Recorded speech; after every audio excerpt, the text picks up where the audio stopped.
सच साहेब, आज के दोहे से हमें क्या समझने को मिलता है। बिना संसारिक बंधनों को तोड़े, बिना दुनियादारी को त्याग किए यदि कोई साधना के मार्ग पर जाना चाहता है तो व्यर्थ है। आज के दोहे से हमें क्या समझने को मिलेगा।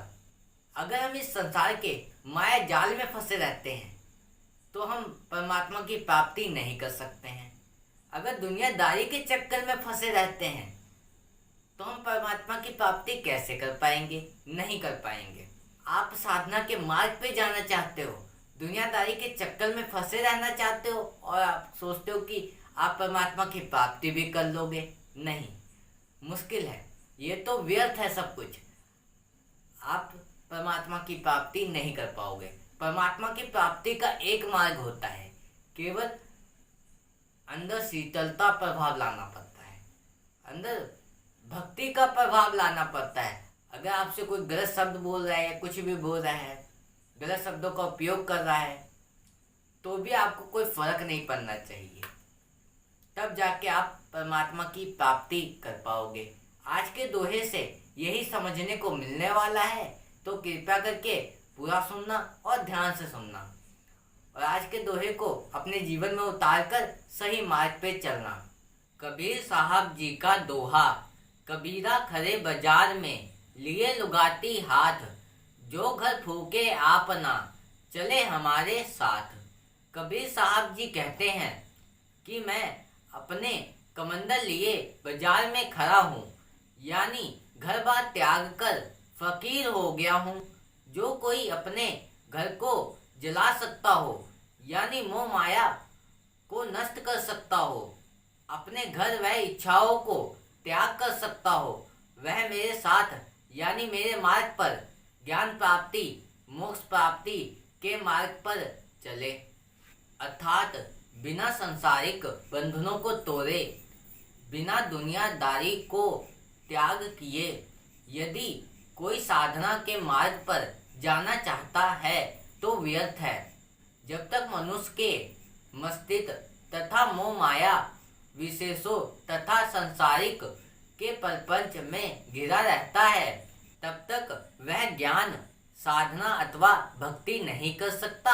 अतः संतोष वह संयम के साथ रहना अनिवार्य है। कबीर साहब जी ने इस दोहे में क्या समझाया है कि मैं अपने कमंडल लिए बाजार में खड़ा हूँ, यानी घर बार त्याग कर फकीर हो गया हूँ। कबीर साहब जी हमें क्या समझा रहे हैं कि मैं कमंडल लिए बाजार में खड़ा हूँ, यानी घर बार को त्याग दिया मैंने और मैं फकीर हो गया हूँ। मतलब इस संसार में किसी भी वस्तु का मोह नहीं है। आज मेरे पास हो या ना हो, मैं सब त्यागने के लिए तैयार हूँ। मेरे पास आज होगा भी तब भी मुझे कोई फर्क नहीं पड़ता, मेरे पास आ भी जाएगा तब भी मुझे कोई फर्क नहीं पड़ेगा, क्योंकि मुझे इस संसार का मोह नहीं है, इस संसार के माया जाल में नहीं फंसा हूँ।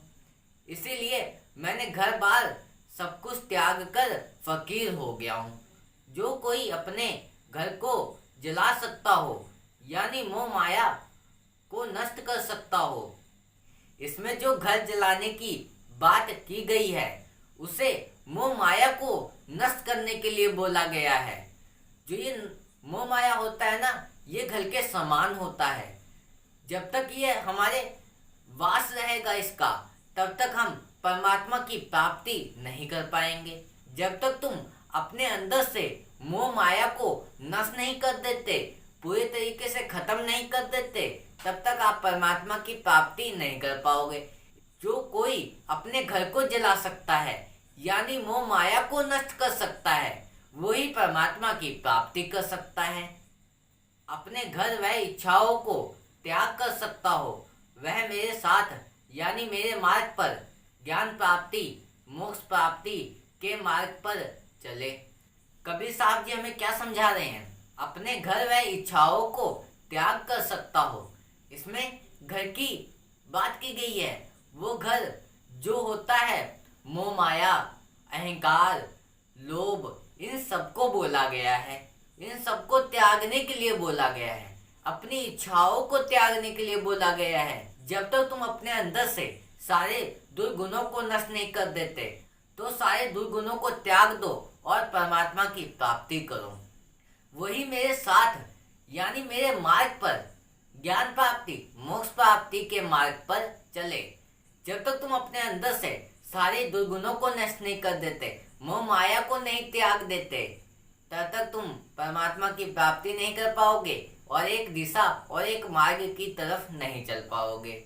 वही मेरे साथ चल सकता है जो सारे दुर्गुणों को त्याग दे, यानी मेरे मार्ग पर ज्ञान प्राप्ति मोक्ष प्राप्ति के मार्ग पर चले। जो ये ज्ञान और मोक्ष प्राप्ति है वो किस प्रकार होती है? वो गुरु के द्वारा होती है और गुरु के ज्ञान के द्वारा मिलती है मुक्ति। गुरु को बनाने के बाद अगर आप उनके नियमों का पालन नहीं करते हो, अपने अंदर से सारे दुर्गुणों को नष्ट नहीं करते हो, तब तक आप परमात्मा की प्राप्ति नहीं कर पाओगे। कि जब तक तुम अपने अंदर आचरण नहीं करोगे, ज्ञान का प्रभाव नहीं लाओगे, तब तक आप परमात्मा की प्राप्ति नहीं कर पाओगे, मोक्ष नहीं प्राप्त कर पाओगे, कल्याण नहीं हो पाएगा। अर्थात बिना सांसारिक बंधनों को तोड़े, बिना दुनियादारी को त्याग किए यदि कोई साधना के मार्ग पर जाना चाहता है तो व्यर्थ है। कि जब तक इस संसार के मोह माया में फंसे रहते हो, बंधनों में बंधे रहते हो, तब तक आप परमात्मा की प्राप्ति नहीं कर सकते हो। बिना दुनियादारी को त्याग किए साधना के मार्ग पर जाना चाहते हो तो कैसे जा पाओगे? नहीं जा सकते। इस संसार के मोह माया को त्यागना पड़ेगा, दुनियादारी को त्यागना पड़ेगा, तब जाके आप परमात्मा की प्राप्ति कर पाओगे। कि संसार में रहते हुए भी, दुनियादारी को जीते हुए भी आप परमात्मा की प्राप्ति कर सकते हो। कैसे कर सकते हो? मतलब इन सब के ऊपर तुम मत हावी हो, तुम इनको सबको अपने अधीन में रखो। जब तक तुम इन सबको अपने अधीन में रखोगे नहीं, तब तक आप परमात्मा की प्राप्ति नहीं कर पाओगे। साधना के मार्ग पे चलना इतना सरल भी नहीं होता है। चलने के लिए दुनियादारी को त्यागना पड़ता है, अपने अंदर से सारे दुर्गुणों को त्यागना पड़ता है। मोक्ष प्राप्ति के लिए, कल्याण पाने के लिए इस संसार के बंधनों को तोड़ना पड़ता है, दुनियादारी को त्यागना पड़ता है, तब जाके परमात्मा की प्राप्ति हो पाती है। अगर तुम इस संसार के मोह माया को नहीं त्याग पाते हो, इस दुनियादारी के चक्कर में फंसे रहते हो, तब तक आप परमात्मा की प्राप्ति नहीं कर पाओगे। तुम्हारा सब कुछ व्यर्थ है।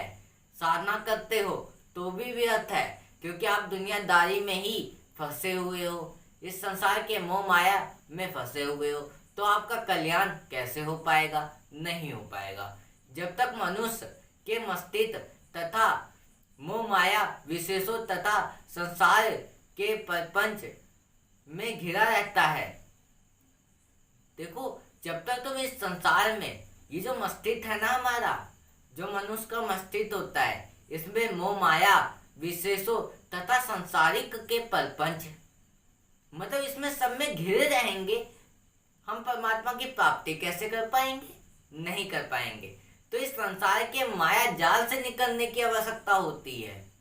निकलने का मतलब ये है कि इन सबको अपने वश में रखो, अपने अधीन में रखो, इनके अधीन में तुम मत जाओ। हमें सफलता को पाना चाहिए, आगे भी बढ़ना चाहिए, सब कुछ करना चाहिए, पर इन सबको अपने अधीन में रख के करना चाहिए। काम, क्रोध, मोह, लोभ, अहंकार, मन, इन सबको अपने अधीन में रखो, तब जाके आप सफलता को भी प्राप्त कर लोगे और भक्ति मार्ग पर भी चल पाओगे। तब तक वह ज्ञान, साधना अथवा भक्ति नहीं कर सकता। अतः संतोष वह संयम के साथ रहना अनिवार्य है। तब तक वह ज्ञान नहीं प्राप्त कर सकता, साधना मार्ग पे नहीं चल सकता, भक्ति नहीं कर सकता। क्यों नहीं कर सकता है? क्योंकि वह संसार के मोह माया में फंसा है, दुनियादारी के चक्कर में फंसा हुआ है। तो साधना मार्ग में कैसे चल पाएगा? भक्ति कैसे कर पाएगा? भक्ति नहीं कर पाएगा। तो भक्ति मार्ग पे चलने के लिए हमें इन सबको अपने अधीन में रखना होता है। जब तक इसको अपने अधीन में नहीं रखेंगे तब तक हम परमात्मा की प्राप्ति भी नहीं कर पाएंगे, और जीवन में हम सफलता पाना चाहते हैं वो भी नहीं पा सकते हैं।